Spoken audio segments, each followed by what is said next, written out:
Part 14. Heroes are the people.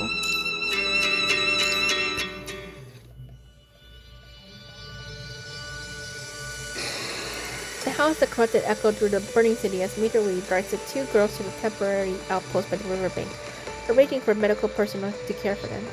The crossing is packed with panicked refugees who how disorderly the place is. It takes him half a day just to push through the crowds to reach the cordon-off command post, where he takes over the coordination efforts.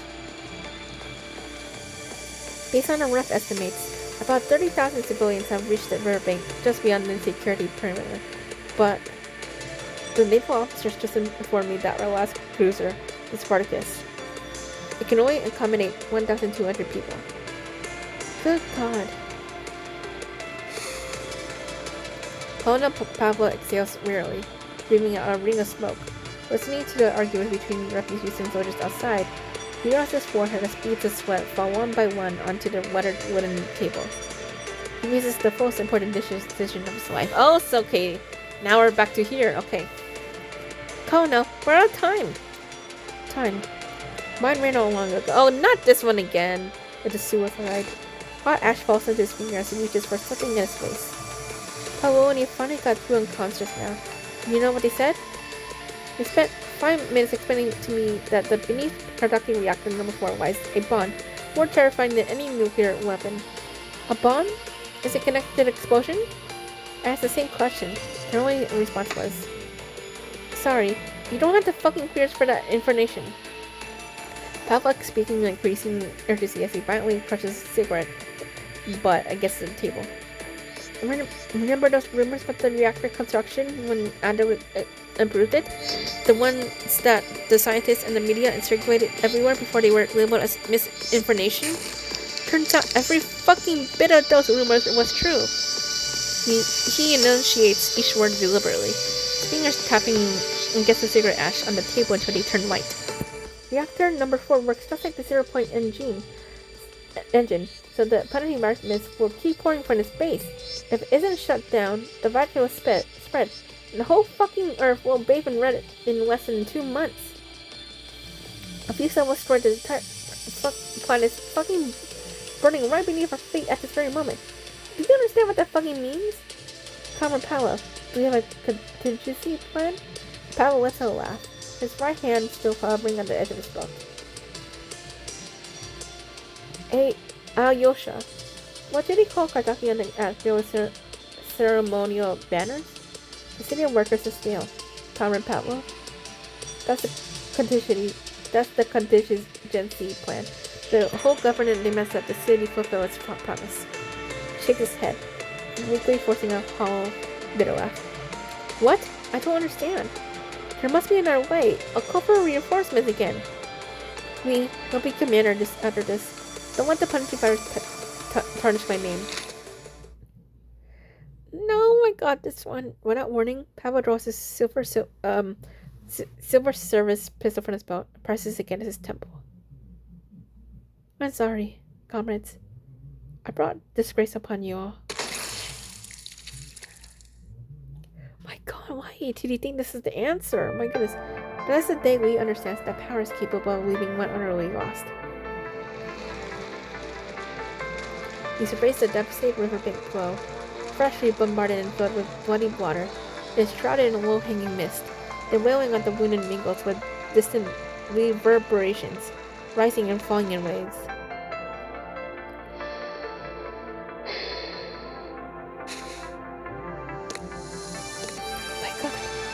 He expresses the anxious fluttering in his chest, takes a deep breath, striking his military cap, and steps forward with trembling legs to join the ranks of 30,000 survivors. The major raises his megaphone. My comrades! Pairs of blood-stained eyes turn to face an immaculately uniformed major behind them.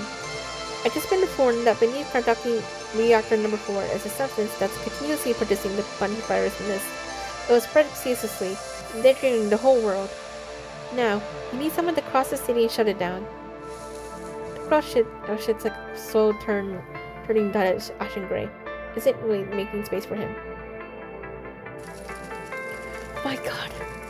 Behind the major, there is a distant horizon blazes crimson, as the entire city is trembling in flames. The punching virus? I watched that reactor operate for decades with my own eyes. How is this possible? A voice of doubt rises from somewhere in the crowd. They didn't tell me, because my rank was high enough to know the truth. The same applies to all of you. The 3rd Battalion's defense has been breached. Isn't going back a suicide mission? The Major briefly rolls his gaze, presses his lips together, then quickly looks up again to face the crowd directly. There are 30,000 people at this crossing, and the last ship can only evacuate 1,200. The riverbank falls silent abruptly. The cold air hangs heavily as some stand speechless, others tighten their grip under Choda's hands, and many more simply around in confusion, exchanging bewildered glances. Oh, I can't. Oh my god. Silence. Major Lee's greatest fear has finally materialized. The issue now isn't who lives or die, but if no one steps up, all of humanity will perish alongside us. There's a face of silent crowd, realizing that Aldo's life was yet terribly alive. Eyes are fixed unblinkingly on him. As Adam's apple bobs as his voice uncautiously lowers. Still, no one responds. Humans are fundamentally creatures that seek benefit and avoid harm. He has learned this truth well during his years in the trenches. Of course he knows what is going through the people's minds at this moment. How can people who have basked in the twilight of the Golden Age not cherish their own lives? I can promise you this. Every participant will receive a reward of 100,000 credits. With a silver inlaid military saber, its gold-trimmed insignia, the symbol of his command, dulled by a layer of dust, gleaming faintly in the murky air. Every participant and their families may choose to relocate to either Assam or Babylonia, where will they live a more prosperous and secure life. He is lying. Just go and survive, and all this wealth and glory will be yours.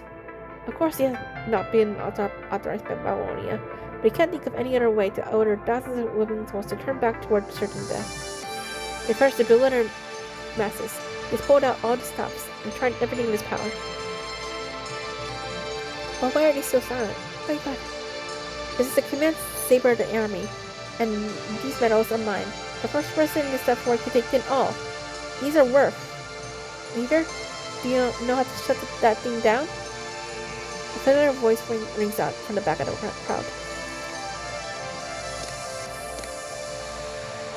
The crowd parts, and the thin figure slowly emerges from their mist. I don't want the currents to know. I understand. He straightens his safety helmet. We're workers. If we can build such magnificent machinery, we can shut it down too. I'll go. Lee's eyes widen with desperate hope, as if he has found salvation. He hurriedly removes the colorful medals from his chest, ready to fulfill his promise to the crowd. Wait, take this, and this too. Take it all. Keep them for the children, Major. Gregory ignores Lee's desperate offerings and walks past them. No one will die for trinkets like these, but some can risk everything to save the world. Comrades, I'm heading out. He smiles and walks toward the burning city without looking back. The towering wind subsides as Gregory's figure grows distant, till he becomes a tiny speck amid the ruins. No, I don't. And this faint, flickering light in the distance sparks a brilliant flame. Oh, Gregory's trying to take all the glory. Auto repair crew. I'll take however many I can get. Say, when will we ever get lost to the assembly team? I'm Vector Proletary. I'll go.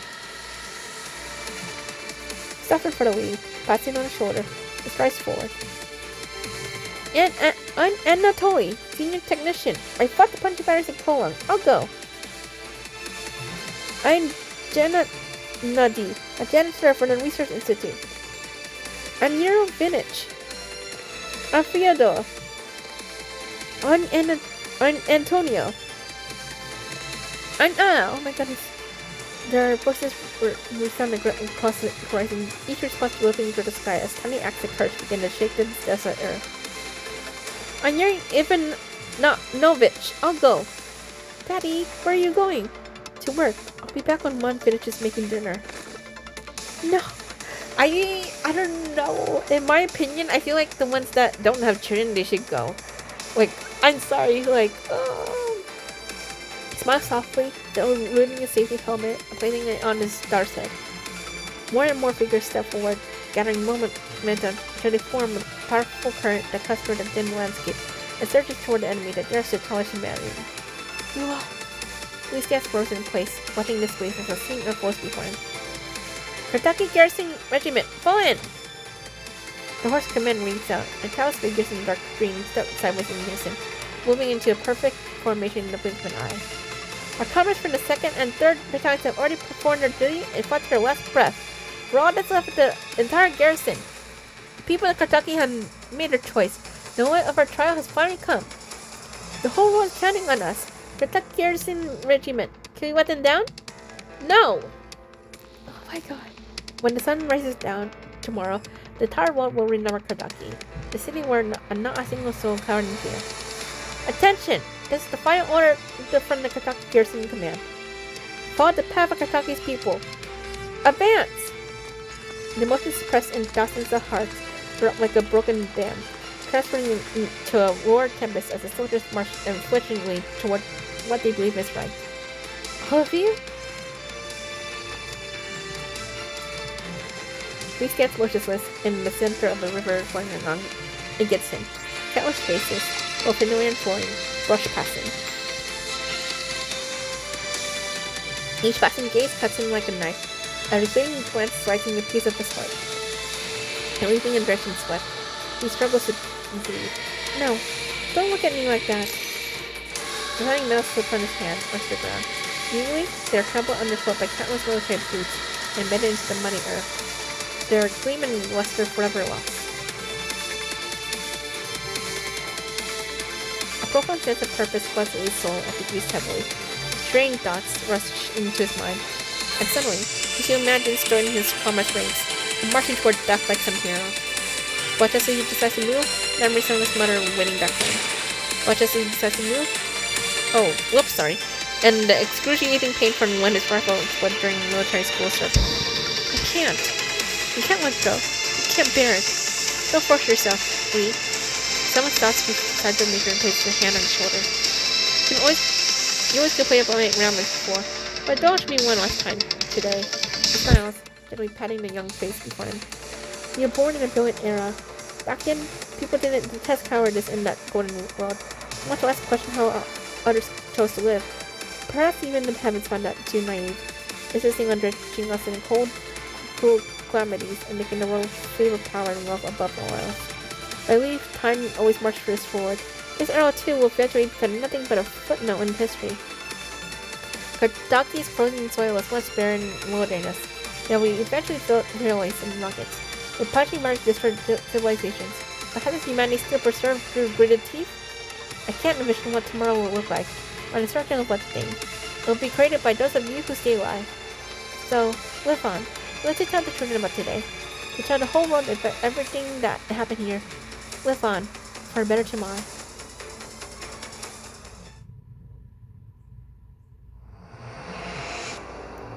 On March 16, 2162, following the punching virus contamination leak at Kentucky Reactor Number 4, 28,812 workers and soldiers voluntarily marched to the deadly radiation zone to prevent the red mist from spreading further. None of them returned, and no one knows what truly happened with the contaminated area to this day. When it's certain that 3 hours and 14 minutes after the leak began, Kentucky Reactor Number 4 ceased operations, and the red mist finally stopped expanding. Protected by their sacrifices, 1,413 survivors were successfully evacuated to the satellite city across this river. We stand on its shores forged by the blood and flesh of fallen heroes, and every morning since has carried the weight of their sacrifice. They have passed their embers to us. Why shall be Kentucky's never-extinguishing flame? Excerpt from the Kentucky Nameless Heroes Monument. This is... The moment of silence had concluded. Please exit in an orderly fashion. The officiant speaks slowly, his voice deep and lettered, calling those immersed in grief back to the world of living. A somber air hangs over the crowd, heavy with a scent of damp soil and flowers. It presses down on everyone's shoulders like a weight, so that even time seems to struggle to breathe, burning every movement as slow and laborous. Throughout the stark memorial grounds, the summer figures form a gray, misty mountain range. Cold winds howl through the trees, sprinkling damp, chilling air against every reluctant face that can't bear to leave.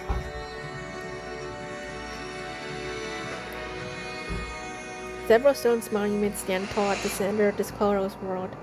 Looking toward them, one can see the ruins of Kardaki just across the river. The once proud city of workers still now lies shrouded in a thick, blood-red mist. Major, the refugee camp expedition isn't going well. Those locals are causing trouble again. They even injured someone this time.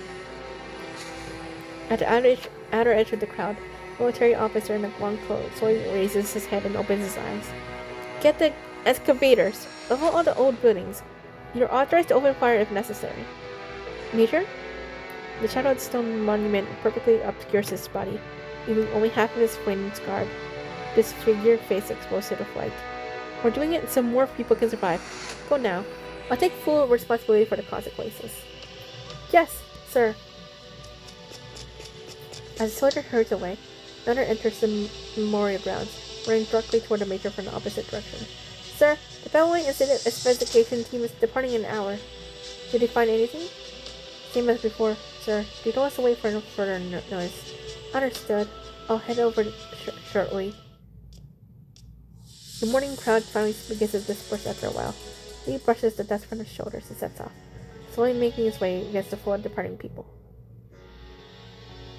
Finally, he finds the two small figures standing by the monument. They stand in silence, their eyes fixed on the names engraved at the base of the monument. Lee follows their gaze and finds a familiar name that stands out darkly among thousands of others. Margaret. Sarah? How did it go? Did you show them our letters? I did. Took our letter, along with the petition signed by over 1,000 people from the satellite city. Explained everything in person. Did they say anything? What really happened in that explosion?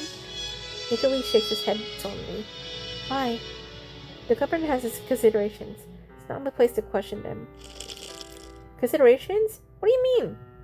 Jajika clutches her fists and shouts. You see what they are saying on the news, right? They're claiming that the plunging virus invaded Kardaki. That's bullshit! The virus didn't come from outside. The investigation team of theirs is here to hide everything. Nothing in the world cares about what really happened in here. Doesn't that mean, Margaret, and everyone else died for nothing? Is telling us the truth that difficult? Seething with rage, she grabs Lee's collar with her trembling hands, her bitter words echoing throughout the memorial grounds. That's precisely why, Jajika, need you to understand. By slight pressure, Lee freeing himself from Jajika's grasp. Kardaki satellite city was built on countless deaths. Every one of us now carries the weight of that blood death. To honor their sacrifice, I must ensure every one of you survives. Right now, the satellite city lacks all kinds of basic necessities, and the world government is their only lifeline. Lifeline? Where were they during the explosion? And where are they now when we need answers? Calm down, Jajika. Javatia steps forward and grabs Jajika, stopping her from looking at the major. From space, Kardaki is nothing but an insignificant dot in this vast universe. No one will hear our cries. Somewhere out there, someone wants to silence us, give us everything that happened here. We had no choice but to remain silent. Quiet. Oh my gosh. I'll do my best to seek justice for the fallen, but until then, I must prioritize the future of the satellite city and everyone still alive. To hell of you! You lapdog! I don't know how you pronounce that, okay? Lee maintains a stern expression. That pride which once seemed permanently etched on his face has quietly faded with time. There's something else I need to tell you. The world government's youth center is expanding their recruitment. They're allocating one spot to each small conservation area. It will be examined in a few days. Whoever places first will earn the chance to go to Babylonia. Go to Babylonia? As per tradition recent years, students for the service usually receive special privileges, even opportunities to be honored during global broadcasts. What is this? Charity? These are handouts. The satellite city has been classified as a priority combat zone. Population movement in the future will be strictly limited. I said that I'll likely remain here permanently. But you two are different. Jajika, Narvatia, you deserve to go somewhere more hopeful. I hope you'll considered it carefully. Glances at the tombstone and releases an almost imperceptible sigh before turning around coldly and walking toward desolate trees in the distance. The figure gradually fading from view. What kind of exam is that supposed to be? One person per place? Do they seriously think they're living in some kind of paradise? We need to mobilize all our classmates to boycott the exam. We'll turn in blank papers. Let's show those world government bastards that Cardassian people can't be bought. Hey, Nervatia, what's wrong? Why are you so distracted? Huh? Alright. Nervatia cautiously touches the bracelet on her left wrist, a flash of hesitation crossing her eyes. Did you hear what I just said? We'll notify everyone right now. We must stand united and boycott the exam. She suddenly gripped Jessica's hand tightly. If the world governments are so superior, I'll show them that no one in Cardassian gives a damn about their precious ticket to space. Sorry, but I had to pause my dad. We'll send a troop about Cardassian to Kulong, across the Atlantic, every channel we can reach, and force the world government to release their investigation reports. Hearing this, Tachiko squeezes Nervatia's hand in return. Her eyes rekindling of newfound determination. Exactly! Starting with this exam, we'll pry open the world government's secrets bit by bit, until everyone sees what really happened here. Yeah, starting with this exam. Facing her jubilant friend, Nervatia forces a small smile of agreement. But almost immediately, her smile falters. Fingertips tremble slightly, and her gaze involuntarily drops to the floor. Well, fortunately, Tachiko's too engrossed in planning her friend to notice her friend's strange behavior. I bet she wants to go to Babylonia. Although, I'm just wondering how she become a construct as a thing. Discreetly, Nervatia reaches a hand one last time to touch the bracelet, the marker left for Tachiko. Their plan of revenge is about to begin.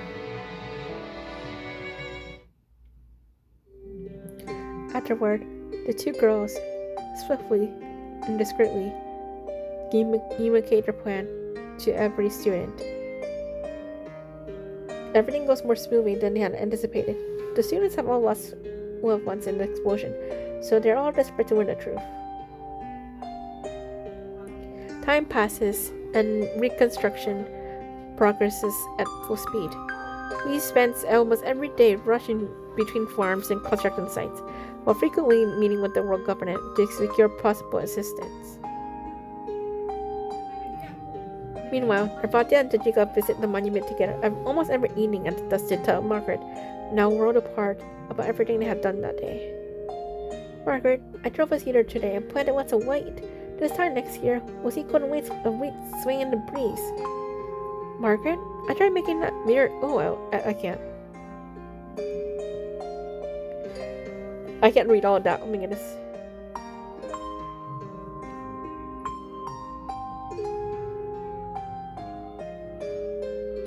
Oh my god, I can't.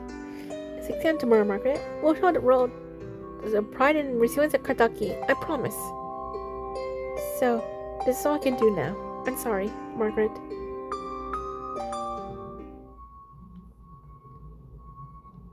On the day the exam results are announced, Nervatia's name appears at the top of the list. As the countless times before, her victory is expected, yet unforgivable. Oh, okay. Under the dying sun, Tachiko pushes through the murmuring crowd and bolts into the rust-colored alleyways, running like an untamed beast toward her destination. She kicks open the gates of the cemetery and screams hysterically, Nervatia! She practically lunges forward and grabs Nervatia by the collar, slapping her face hard with her right palm. The crisp sound echoes across the horizon. Nervatia's left cheek is crimson red, as the blood might burst through her skin. Why? Nerve slap flies toward her face. Nervatia could have dodged easily, but she chose just to stand still instead, taking a blow squarely in the face. By now, the crowd has been following behind as it arrives outside the cemetery, watching and gossiping about the scene unfolding before them. Tachiko yanks Nervatia up by her collar. Brendan Pong hovers in midair, ready to strike again before suddenly breathing, as if something is holding her back. Say something! Why? I'm going to Babylonia. Why? Why would you go to a place like that? She roars, her nostrils flaring, her clenched right fist drumming in the air, her nails stinging her palm hard enough to draw blood. Tens of thousands of people vanished overnight. He won't tell us a single word of truth. Is Marcus supposed to die without even an explanation? Nervatia closes her eyes and offers no response. So that's it? I should have known all along. You never cared about Kentucky. You never cared about Margaret. Not only did you fail to save her, you stopped me from trying. You offered your all one to die. Why? Because you were afraid to die? That's not it. Facing the brush of accusations, Nervatia stifles. Her lips trembling as she wants to say something, but then she stops herself. I've been wrong about you from the very beginning. You'll never be Kentuckian. He seizes Nervatia's wrist and lightly inks at that bracelet. No, don't touch that! The delicate white cord snaps easily, sending purple beads scattering across the floor. Time seems to stand still and Nervatia falls heavily to her knees, staring in shock at the luminous pearls scattered across the ground before her. With trembling hands, she carefully gathers them up, pulling them in her palms as they are irreplaceable treasures. The Duke watches with nothing but content as Nervatia crawls on her knees across the floor. At that moment, Nervatia slowly raises her feet, breathing heavily as she turns a hollow gaze toward a crowd behind her. 7 soldiers are already rushing toward her, having responded to the commotion, while further back, so she could see officials presenting the world government approaching. Nervatia bites her lips hard and turns to face Jadika, a certain emotion swirl in the depths of her eyes, so complex that even she herself cannot tell whether it is anger or some ineffable sorrow. Nervatia clutches the pearls tightly in her hand and draws a deep breath. You're right, Jadika. I was never one of you. She wipes away the tears rolling in her eyes. Never any interest in your little make-believe family. I sick of your tedious grand narratives and your empty, bureaucratic rhetoric. Oh my god. What did you just say? Jadika's eyes widen as she lunges forward again, only to be caught restrained by the soldier said, alright, just in time. Never had a single happy day in Kentucky. I hate everything about this place because none of you could ever cure me. She screams until her voice grows hoarse, making sure everyone can hear every word. Why is she? I don't know what's up with this word. These sort of like cold, like very cold, like people like do this, like they push away, like they say mean things and I'm like, you know, the person like that they care about hates them. Like, oh my god. I deserve a better life. I should be living somewhere more advanced and more hopeful. She slowly lifts her gaze toward a man in a suit standing among the crowd. I want to live in Babylonia. The man adjusts his glasses and slowly steps out from the crowd, regarding the girl standing beneath the monument of an empress. So you were the one that came in first. I always have, and I always will. She replies coldly. Why your gumption? The man's lips curl into a satisfied smile. The transport craft will arrive tonight. Pack your belongings quickly and prepare for a new life. You traitor! Nervatia! Jadika struggles against the iron grip that's holding her back, screaming herself hoarse as Nervatia departs. Nervatia stops in her tracks, suddenly absorbing the curses coming from behind. She turns her head slightly, opening her mouth as it's about to say something.